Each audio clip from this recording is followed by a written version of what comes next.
ನಿರ್ದೇಶನಾಲಯ ಬೆಂಗಳೂರು ಇವರ ಒಂದು ಸಂಯುಕ್ತ ಆಶ್ರಯದಲ್ಲಿ ಜಿಲ್ಲಾ ಪಂಚಾಯತ್ ಬಳ್ಳಾರಿ ಮತ್ತು ತಾಲೂಕ್ ಪಂಚಾಯತ್ ಬಳ್ಳಾರಿ ಇವರ ಒಂದು ಆಶ್ರಯದಲ್ಲಿ ಸಮಗ್ರ ಶಿಕ್ಷಣ ಕರ್ನಾಟಕ ಯೋಜನೆಗೆ ಸಂಬಂಧಪಟ್ಟಂತೆ ನಾವು ಈ ಒಂದು 4 ದಿನಗಳ ಕಾಲ ಸಾಮಾಜಿಕ ಪರಿಸರಕ್ಕೆ ಸಂಬಂಧಪಟ್ಟಂತೆ ನಿಮ್ಮ ಶಾಲೆಯಲ್ಲಿ ಭೇಟಿ ನೀಡಿರ್ತಕ್ಕಂಥದ್ದು ಈ ಒಂದು ವೇದಿಕೆಯ ಮೇಲೆ ಆಶೀರ್ವಾದ ಅಧ್ಯಕ್ಷರಿಗೂ ಸರ್ವ ಸದಸ್ಯರಿಗೂ ಹಾಗೂ ಸ್ವಾಗತ ಮುಖ್ಯ ಗುರುಗಳಿಗೂ ಹಾಗೂ ಇಲ್ಲಿ ನಡೆದಿರ್ತಕ್ಕಂಥ ಎಲ್ಲ ಪೋಷಕರಿಗೂ ಮತ್ತು ವಿದ್ಯಾರ್ಥಿಗಳಿಗೂ ವಂದಿಸುತ್ತಾ ಈ ಒಂದು ಕಾರ್ಯಕ್ರಮವನ್ನು ನಾವು 7/1/2025ರಿಂದ 10/1/2025ರವರೆಗೆ ಅಂದರೆ ನಾವು ಈ ಒಂದು ಶಾಲೆಯಲ್ಲಿ ಕರ್ತವ್ಯ ಪರಿಶೀಲನೆ ಆಗಿರ್ಬೋದು, ಆಮೇಲೆ ಮಕ್ಕಳ ಪೋಷಕರ ಮನೆಭೇಟಿ ಆಗಿರ್ಬೋದು, ಮಕ್ಕಳ ಇರ್ತಕ್ಕಂಥ ಕ್ವಶನರಿಗಳಾಗಿರ್ಬೋದು, ಆಮೇಲೆ ಪ್ರಾಂಶುಪಾಲರಿಗೆ ಇರ್ತಕ್ಕಂಥ ಕ್ವಶನರಿ ಆಗಿರ್ಬೋದು, ಆಮೇಲೆ ಶಿಕ್ಷಕರಿಗೆ ಇರ್ತಕ್ಕಂಥ ಕ್ವಶನರಿಗಳಾಗಿರ್ಬೋದು, ಆಮೇಲೆ ಶಿಕ್ಷಣ ಗುಣಮಟ್ಟದ ಬಗ್ಗೆ ಯಾವ್ಯಾವ ರೀತಿ ಕಲಿತಕ್ಕಂಥದ್ದನ್ನು ಕೂಡ ನಾವು ಈ ಒಂದು ಸಾಮಾಜಿಕ ಪರಿಸರದಲ್ಲಿ ಪ್ರಶ್ನೆ ಒಳಗೆ ನಾವು ಏನೇನು ಕೇಳಿದಾಗ ಅದಕ್ಕೆ ಸಂಬಂಧಪಟ್ಟಂತೆ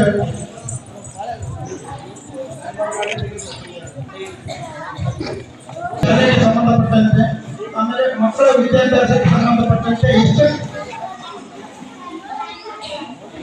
ಮಕ್ಕಳು ಕಲಿತಾ ಇದ್ದಾರೆ ಅಂತಕ್ಕಂಥದ್ದು, ಆಮೇಲೆ ಈ ಒಂದು ಸರ್ಕಾರದಿಂದ ಏನು ಮಧ್ಯಾಹ್ನ ಉಪಹಾರ ಯೋಜನೆ ಆಗಿರ್ಬೋದು ಮತ್ತು ಸಮಗ್ರ ಶಿಕ್ಷಣ ಕರ್ನಾಟಕಕ್ಕೆ ಸಂಬಂಧಪಟ್ಟಂತೆ ಏನೇನು ಈ ಒಂದು ಸಭೆಗಳಿಗೆ ಸಂಬಂಧಪಟ್ಟಂತೆ ಎಷ್ಟು ಪಾಲಕರು ಈ ಒಂದು ಶಾಲೆಗೆ ಮಕ್ಕಳು ಯಾವ ರೀತಿ ಚೆನ್ನಾಗಿ ಕಲಿತಾ ಇದ್ದಾರೆ ಇಲ್ಲ ಅಂತ ನೋಡ್ತಕ್ಕಂಥದ್ದು, ಆಮೇಲೆ ಆ ಒಂದು ಮೆನು ಚಾರ್ಟ್ ಪ್ರಕಾರ ಮಕ್ಕಳು ಇಲ್ಲಿ ಊಟ ಮಾಡ್ತಕ್ಕಂಥದ್ದು ಇರ್ತಕ್ಕಂಥದ್ದು, ಆಮೇಲೆ ಇಲ್ಲಿ ಊಟ ಮಾಡಿ ಮತ್ತೆ ಹೊರಗಡೆ ಹೋಗಿ ಶಾಲೆಗೆ ಬರಲಾರ್ದಂತ ಇರ್ತಕ್ಕಂಥದ್ದು, ಆಮೇಲೆ ಮಕ್ಕಳು ಕಲಿಕೆ ಯಾವ ರೀತಿ ಕಲಿತಾ ಇದ್ದಾರೆ ಅಂತಕ್ಕಂಥದ್ದು ಕೂಡ ನಾವು ಈ ಒಂದು ಸಮಗ್ರ ಶಿಕ್ಷಣ ಇದರಲ್ಲಿ ನೋಡಿರ್ತಕ್ಕಂಥದ್ದು.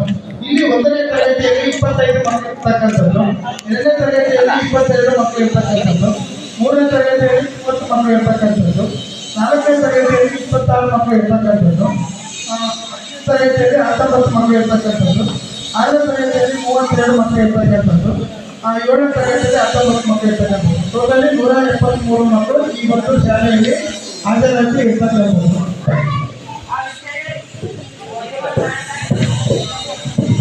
ಒಂದು ಸಮಗ್ರ ಶಿಕ್ಷಣ ಕರ್ನಾಟಕಕ್ಕೆ ಸಂಬಂಧಪಟ್ಟಂತೆ 2013 ಭಾರತ ಸರ್ಕಾರದ ಮಾನವ ಸಂಪನ್ಮೂಲ ಅಭಿವೃದ್ಧಿ ಸಚಿವಾಲಯ ಸಮಗ್ರ ಶಿಕ್ಷಣ ಶಾಲಾ ಶಿಕ್ಷಕರಿಗೆ ಸಮನ್ವಯಕ್ಕೆ ಪ್ರಾರಂಭಿಸಿದೆ. ಯಾಕಂತಂದ್ರೆ ಮಕ್ಕಳು ಶಾಲೆಯಿಂದ ವಂಚಿತರಾಗಲಾರ್ದಂಗೆ ಇಲ್ಲೇ ಒಂದು ಕಲಿಕೆಗೋಸ್ಕರ ಈ ಒಂದು 2018ರಲ್ಲಿ ಈ ಒಂದು ಯೋಜನೆ ಜಾರಿಗೆ ಬಂದಿರತಕ್ಕಂಥದ್ದು.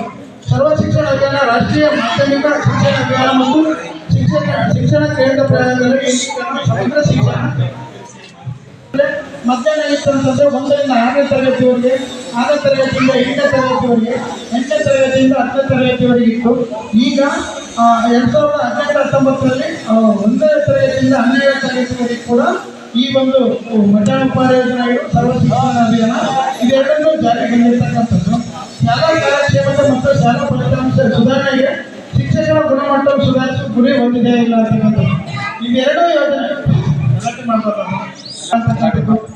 ಇರ್ತಕ್ಕಂಥ ಶೂ ಆಗಿರ್ಬೋದು, ಸಾಕ್ಸ್ ಆಗಿರ್ಬೋದು, ಬಟ್ಟೆ ಆಗಿರ್ಬೋದು, ಮಧ್ಯಾಹ್ನ ಹೇಳ್ತಕ್ಕಂಥದ್ದು ಇರ್ಬೋದು. ನಾವು 40 ದಿನಗಳ ಕಾಲ ಈ ಒಂದು ಶಾಲಾ ಭೇಟಿ ನೀಡಿದ ಸಂದರ್ಭದಲ್ಲಿ ಮಕ್ಕಳು ಕೂಡ ಇಲ್ಲಿ ತಾಂಡದವರಾಗಿದ್ರು ಕೂಡ ಈ ಟೀಚರ್ಸ್ ತುಂಬಾ ಚೆನ್ನಾಗಿ ಅವರಿಗೆ ಟ್ರೈನಪ್ ಮಾಡ್ತಾರೆ. ಕೆಲವು ಗೊತ್ತಿಲ್ಲ ಅಂತಂದ್ರು ಕೂಡ ಅವರು ನಮಗೆ ಕೆಲವೆಲ್ಲ ಮಾಹಿತಿ ಹೇಳಿದ್ರು. ಇಲ್ಲಿ ಲ್ಯಾಂಗ್ವೇಜ್ ಪ್ರಾಬ್ಲಮ್ ಇರ್ತಕ್ಕಂಥದ್ದು ಅದರಲ್ಲಿ ಯಾವುದೇ ಇಲ್ಲ ಅಂತ ಕೂಡ ಇಲ್ಲಿ ಇರ್ತಕ್ಕಂಥದ್ದು. ಗುಣಮಟ್ಟ ಶಿಕ್ಷಣ ಒದಗಿಸುವ ಮತ್ತು ಕಲಿಕೆ ಫಲಿತಾಂಶ ಎಲ್ಲ ಹಂತದ ಸಮಾನತೆ ಸೇರ್ಪಡಿಸೋದು ಖಚಿತಪಡಿಸಿಕೊಳ್ತಾರೆ ಇರ್ತಕ್ಕಂಥದ್ದು ಇರ್ತಕ್ಕಂಥದ್ದು. ಶಾಲೆಯಲ್ಲಿ ಕನಿಷ್ಠ ಮಾನದಂಡಗಳಿರುವಂತ ನೋಡ್ಕೊಳ್ತಕ್ಕಂಥದ್ದು. ಈಗ ಕೆಲವೆಲ್ಲ ಮಾನದಂಡಗಳು ಇರ್ತಾವೆ, ಕೆಲವೆಲ್ಲ ರಿಸ್ಟ್ರಿಕ್ಷನ್ ಇರ್ತಾವೆ. ನಾವು ಇಚ್ಛೆ ಮಾಡಬೇಕು, ಇಚ್ಛೆ ತರ ಮಾಡಬೇಕು. ಒಂದು ಮಧ್ಯಾಹ್ನ ಆಗಿತ್ತು ಅಂತಂದ್ರೆ ವಾರಕ್ಕೆ 2 ಮಟ್ಟ ಕೊಡ್ತಾ ಇದ್ದಾರೆ. ಇವಾಗ ವಾರಕ್ಕೆ 5 ದಿನ ಮಟ್ಟ ಕೊಡ್ಬೇಕಂತಂದ್ರೆ ಅವ್ರು ಕೆಲವೆಲ್ಲ ಮಾನದಂಡ ಇರ್ತವೆ. ಹೊರಗಡೆ ಕರ್ಕೊಂಡು ಹೋಗಿ ಹಿಂದಿನ ಮಕ್ಕಳ ಮುಂದಿನ ಪ್ರಜೆಗಳ ಅಂತ ಏನು ಹೇಳ್ತಾರೆ. ಈಗ ಪೋಷಕರಲ್ಲಿ ಹೇಳ್ತಕ್ಕಂಥ ನಿಜ ಮತ್ತೆ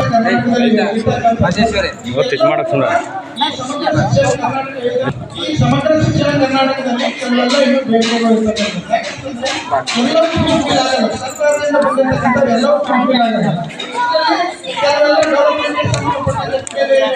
ಬೇಕಂತ ಕೊಟ್ಟಿರ್ತಕ್ಕಂಥದ್ದು ದಾಸೋಹ ಕೊಠಡಿ ವ್ಯವಸ್ಥೆ ಬೇಕಂತ ಕೊಟ್ಟಿರ್ತಕ್ಕಂಥದ್ದು.